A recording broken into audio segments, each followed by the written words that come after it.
Hey guys, so for this video, it's probably yet another update. I feel like I only post updates. But since the year's ending, I just kind of wanted to catch up with anyone who still keeps up with my channel, and with a lot of just my other K-pop friends who I just kind of talk to, not necessarily on a regular basis, but here and there, especially on Twitter. I think is probably the best way to kind of see what everyone's up to and just see how everyone's doing. It's just a really cool little thing that I get to kind of do on the side when I'm not working or just doing other stuff.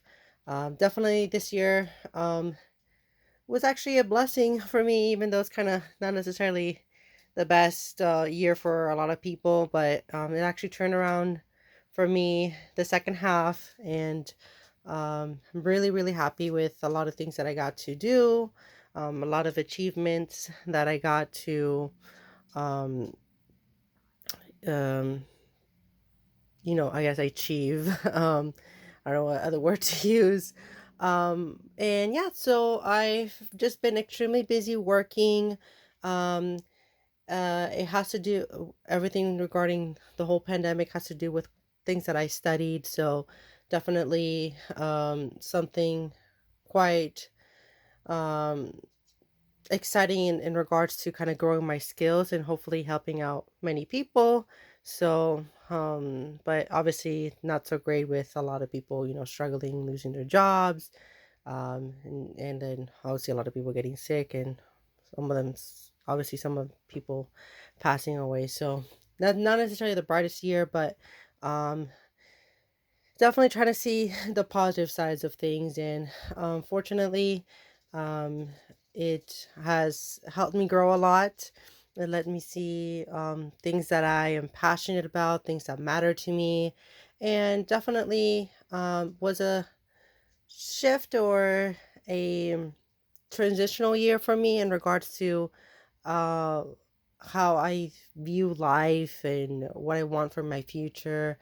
Um, Now, obviously, this isn't a lifestyle channel at all. It's mostly just K-pop unboxing and some random music unboxings that are not K-pop related.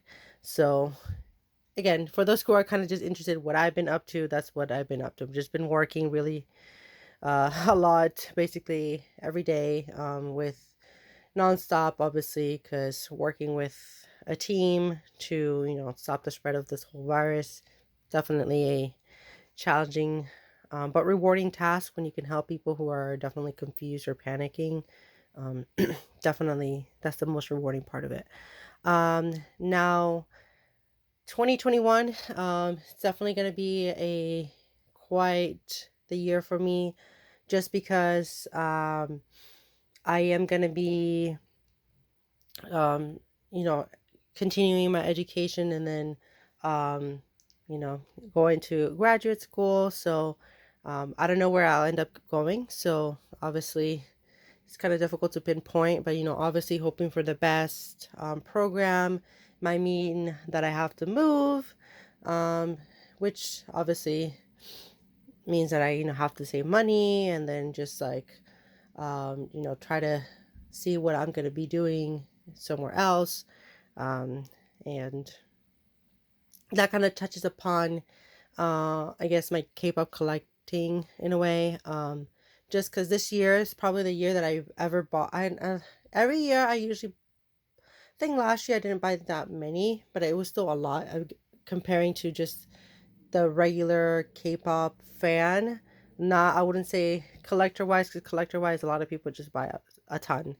Um, but from a regular K-pop K-pop fans kind of standpoint or viewpoint, um, I did buy quite a bunch last year, but this year was definitely the year that I didn't buy a lot of albums. I don't think I bought more than 20 albums that were, K-pop related. I mean, that were K-pop related.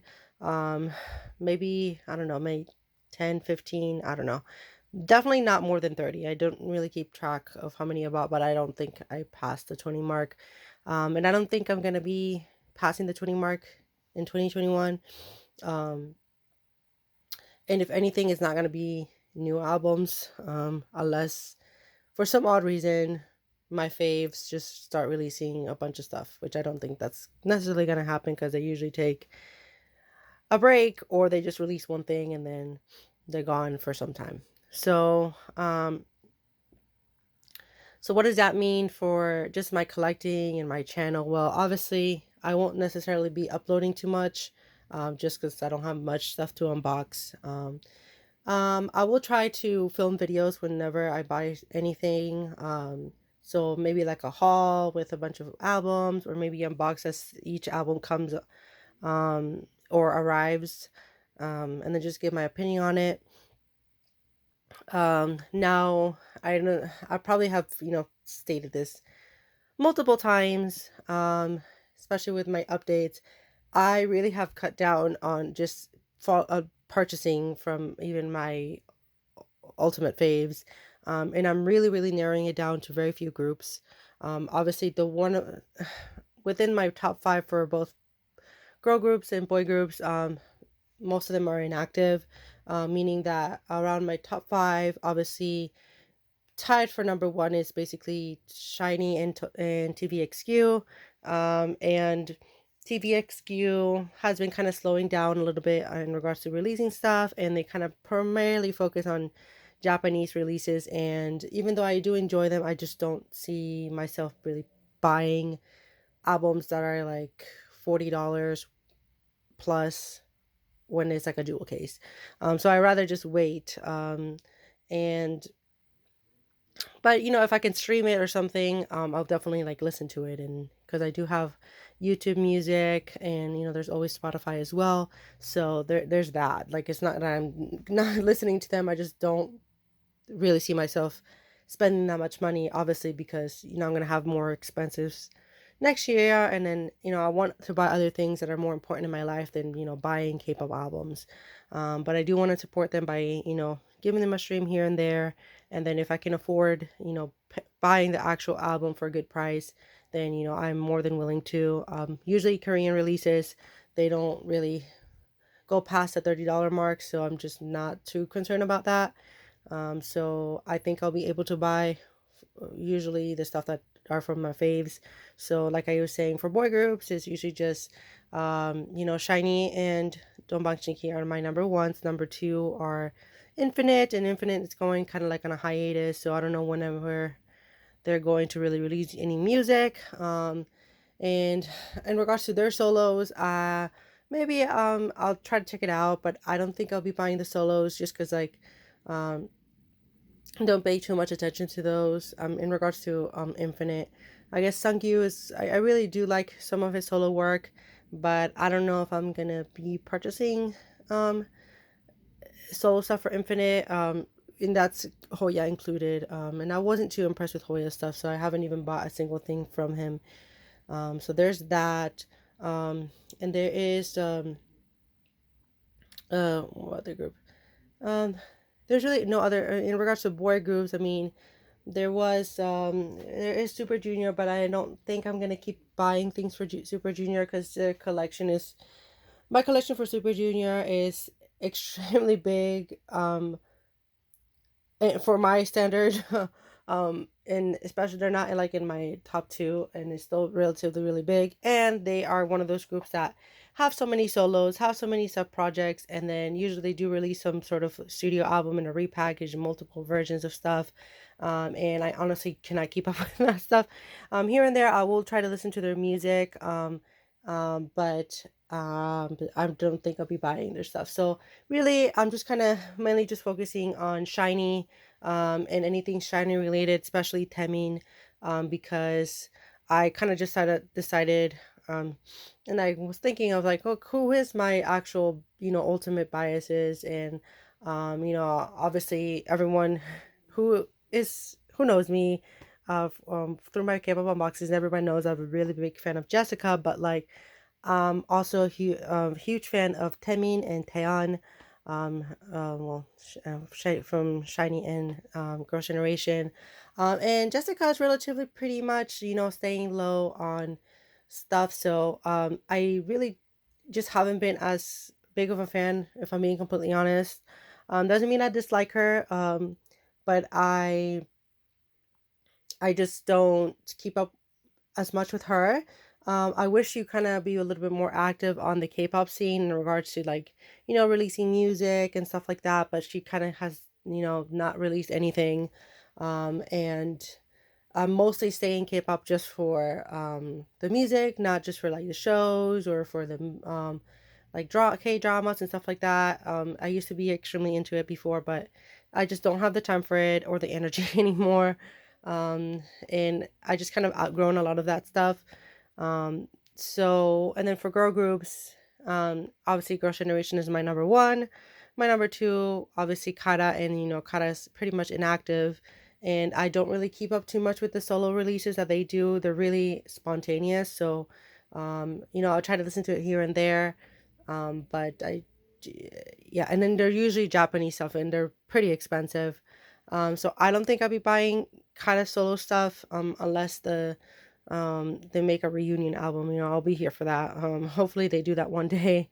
And then Bright Eyed Girls, they come back every 3 or 4 years, so there's that. And Tiara, they're pretty much inactive and they kind of do their own thing. And I not too big of a fan of their solo work after they left MBK. So there's that as well. So there's really not much to really collect from me anymore. Obviously, anything Girls' Generation related, that's going to be a thing that I will buy.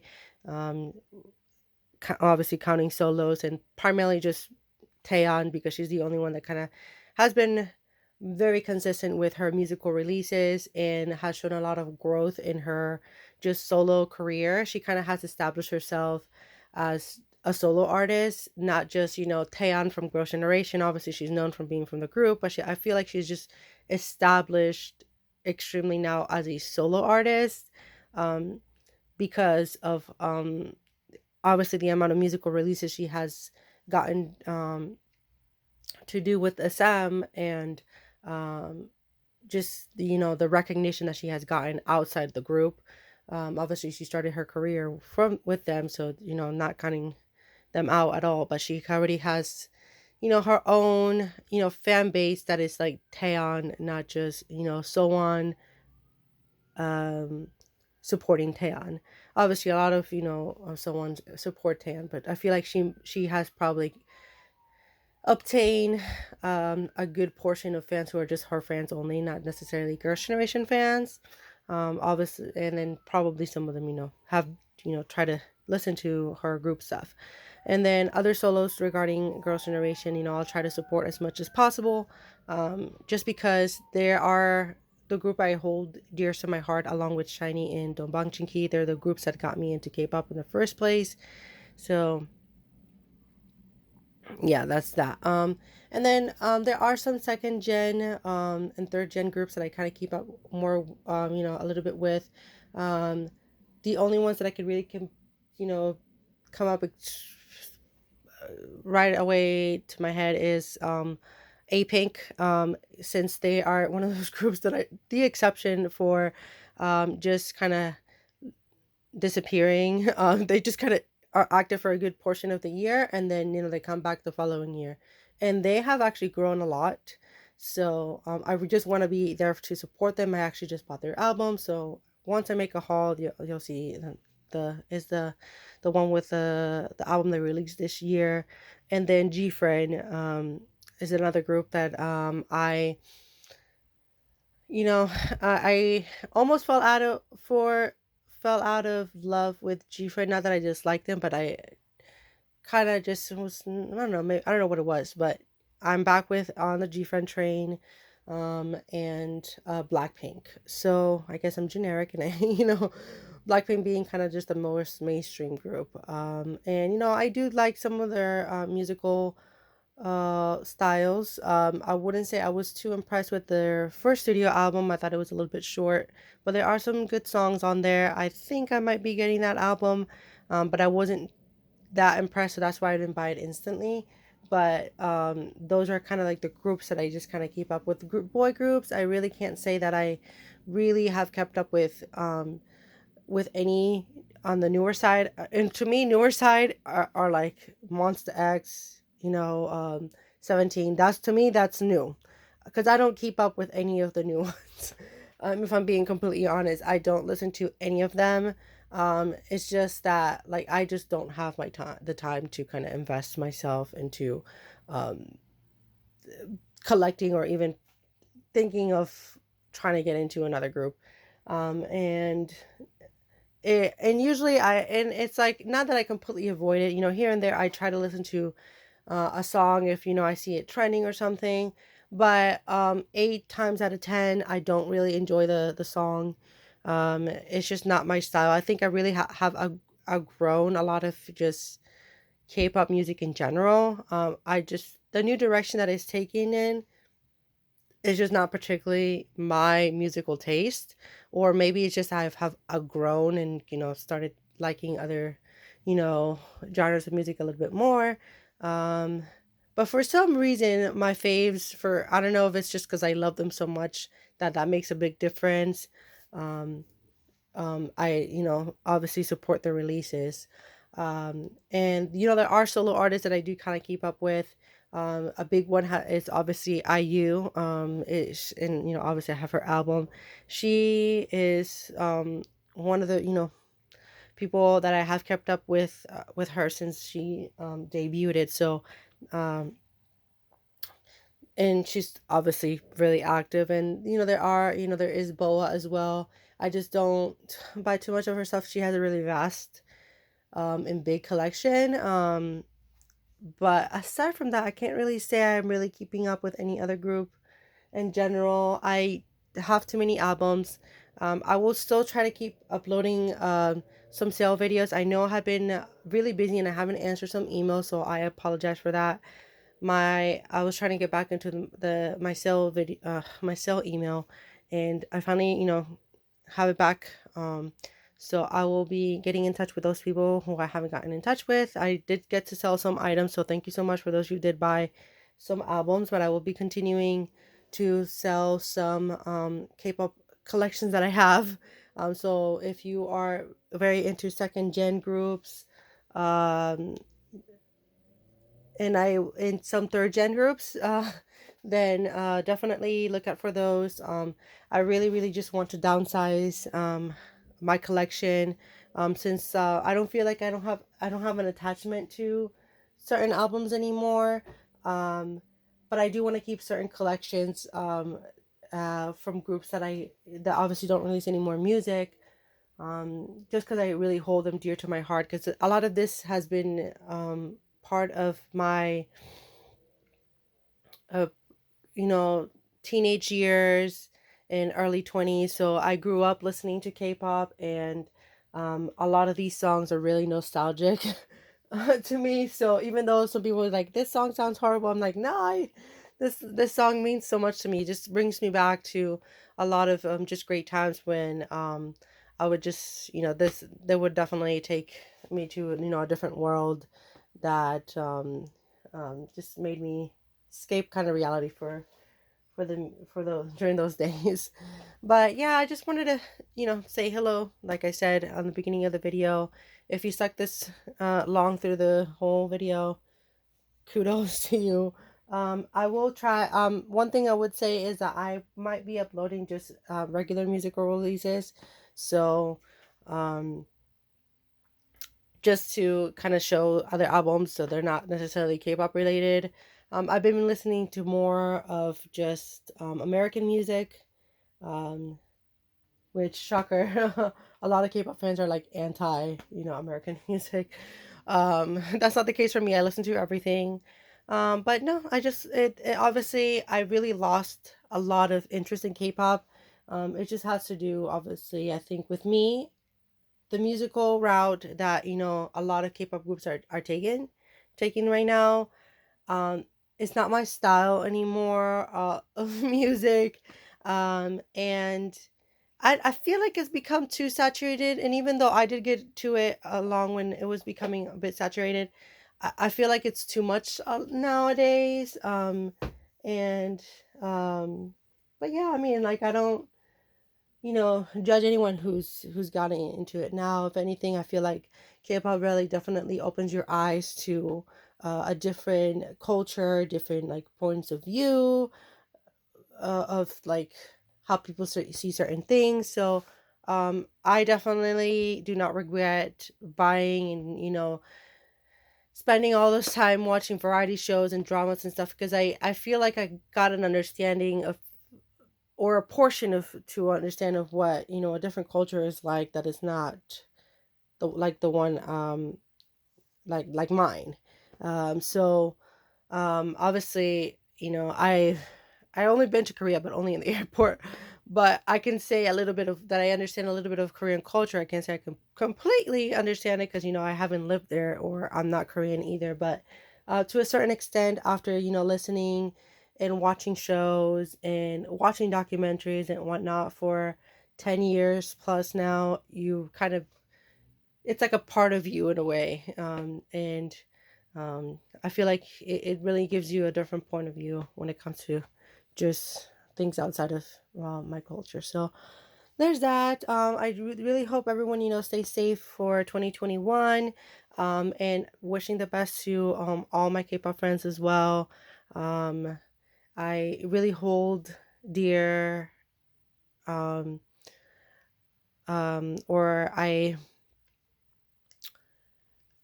have a lot of special memories that I got to experience, uploading on this channel, talking with a lot of people on here, and participating in certain events. So um, by no means do I take it for granted or anything. I will always cherish all of those memories in my heart, just because um, um, it was a part of me growing up. And I don't know how long I will kind of keep up with K-pop in general. I don't think I'll ever necessarily not keep up with it, just because um, of Shiny and Girls' Generation. Obviously, if they become completely inactive, all the members just kind of you know retire or something. I'll probably won't follow it anymore.